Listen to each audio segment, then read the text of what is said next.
The history of organized firefighting began in ancient Rome while under the rule of Augustus. Prior to that, Ctesibius, a Greek citizen of Alexandria, developed the first fire pump in the 3rd century BC, which was later improved upon in a design by Hero of Alexandria in the 1st century BC. Rome. The first ever Roman fire brigade was created by Marcus Licinius Crassus. He took advantage of the fact that Rome had no fire department, by creating his own brigade, 500 men strong, which rushed to burning buildings at the first cry of alarm. Upon arriving at the scene, however, the firefighters did nothing while Crassus offered to buy the burning building from the distressed property owner at a miserable price. If the owner agreed to sell the property, his men would put out the fire. If the owner refused, then they would simply let the structure burn to the ground.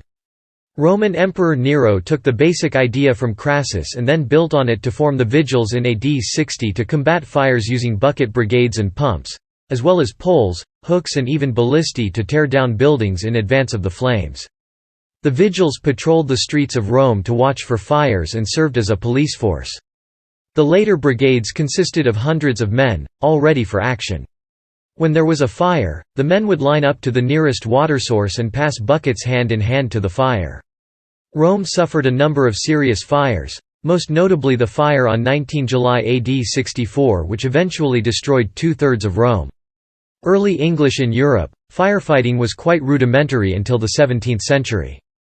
In 1254, a royal decree of King Saint Louis of France created the so-called Gay Bourgeois, allowing the residents of Paris to establish their own night watches, separate from the king's night watches, to prevent and stop crimes and fires. After the 100 Years' War, the population of Paris expanded again, and the city, much larger than any other city in Europe at the time, was the scene of several great fires in the 16th century. As a consequence, King Charles IX disbanded the residence's night watches and left the king's watches as the only one responsible for checking crimes and fires.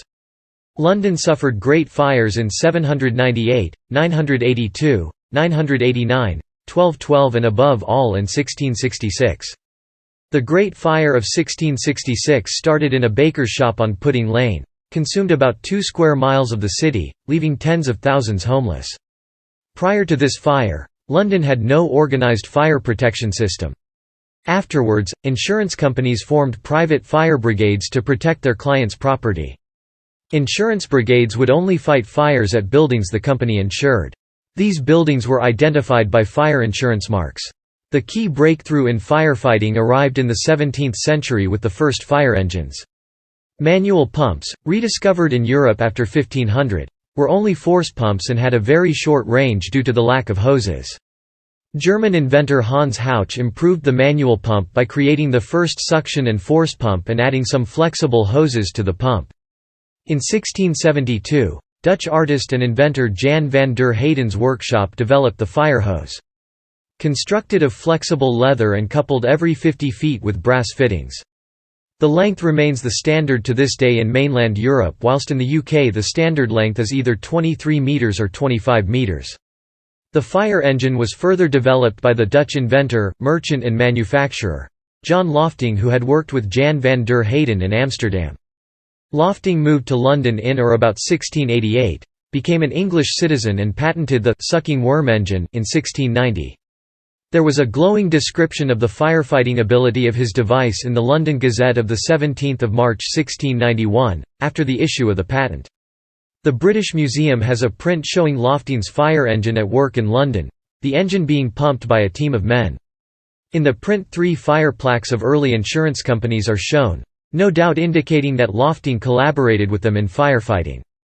A later version of what is believed to be one of his fire engines has been lovingly restored by a retired firefighter, and is on show in Marlow, Buckinghamshire, where John Lofting moved in 1700. Patents only lasted for 14 years, and so the field was open for his competitors after 1704. Richard Newsham of Bray in Berkshire produced and patented an improved engine in 1721 and soon dominated the fire engine market in England. Pulled as a cart to the fire, these manual pumps were manned by teams of 4 to 12 men and could deliver up to 160 gallons per minute at up to 120 feet. Newsham himself died in 1743, but his company continued making fire engines under other managers and names into the 1770s. The next major development in fire engine design in England was made by Hadley, Simpkin and Lott Co. In 1792 with a larger and much improved style of hand-pumped engine which could be pulled to a fire by horses. United States in 1631, Boston's Governor John Winthrop outlawed wooden chimneys and thatched roofs. In 1648, the New Amsterdam governor Peter Stuyvesant appointed 4 men to act as fire wardens. They were empowered to inspect all chimneys and to fine any violators of the rules. The city burghers later appointed 8 prominent citizens to the «rattle watch». These men volunteered to patrol the streets at night carrying large wooden rattles. If a fire was seen, the men spun the rattles, then directed the responding citizens to form bucket brigades. On January 27, 1678 the first fire engine company went into service with its captain Thomas Atkins. In 1736, Benjamin Franklin established the Union Fire Company in Philadelphia. The United States did not have government-run fire departments until around the time of the American Civil War. Prior to this time, private fire brigades competed with one another to be the first to respond to a fire because insurance companies paid brigades to save buildings. Underwriters also employed their own salvage corps in some cities. The first known female firefighter, Molly Williams, took her place with the men on the drag ropes during the blizzard of 1818 and pulled the pumper to the fire through the deep snow. On 1 April 1853, Cincinnati, Ohio featured the first professional fire department made up of 100% full-time employees. In 2015, 70% of firefighters in the United States were volunteers. Only 4% of calls regarded actual fires, while 64% regarded medical aid, and 8% were false alarms. Canada. The first organised fire department in Canada was created in Halifax, Nova Scotia, originally named the Union Fire Club. The next companies to become established in the Maritimes in the 1780s were conceived as a mutual insurance and protection organisation, which followed the governor's requested rules and regulations. Modern development. The first fire brigades in the modern sense were created in France in the early 18th century. In 1699, a man with bold commercial ideas, François du Maurice du Perrier, solicited an audience with King Louis XIV. Greatly interested in Jan van der Heyden's invention, he successfully demonstrated the new pumps and managed to convince the king to grant him the monopoly of making and selling, fire-preventing portable pumps, throughout the Kingdom of France. François du Maurice du Perrier offered 12 pumps to the city of Paris, and the first Paris fire brigade, known as the Compagnie des Gardes Pompes, was created in 1716. François du Maurice du Perrier was appointed Directeur des Pompes de la Ville de Paris, i.e. chief of the Paris Fire Brigade, and the position stayed in his family until 1760. In the following years, other fire brigades were created in the large French cities. Around that time appeared the current French word pompier, whose literal meaning is «pumper». On March 11, 1733 the French government decided that the interventions of the fire brigades would be free of charge. This was decided because people always waited until the last moment to call the fire brigades to avoid paying the fee, and it was often too late to stop fires. From 1750 on, the French fire brigades became para-military units and received uniforms. In 1756 the use of a protective helmet for firefighters was recommended by King Louis XV, but it took many more years before the measure was actually enforced on the ground. In North America, Jamestown, Virginia was virtually destroyed in a fire in January 1608. There were no full-time paid firefighters in America until 1850. Even after the formation of paid fire companies in the United States, there were disagreements and often fights over territory. New York City companies were famous for sending runners out to fires with a large barrel to cover the hydrant closest to the fire in advance of the engines. Often fights would break out between the runners and even the responding fire companies for the right to fight the fire and receive the insurance money that would be paid to the company that fought it. During the 19th century and early 20th century volunteer fire companies served not only as fire protection but as political machines. The most famous volunteer firefighter politician is Boss Tweed, head of the notorious Tammany Hall political machine, who got his start in politics as a member of the Americus Engine Company No. 6 in New York City.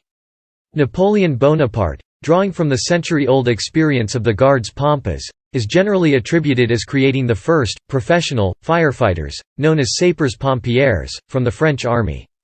Created under the Commandant of Engineers in 1810, the company was organized after a fire at the ballroom in the Austrian embassy in Paris which injured several dignitaries.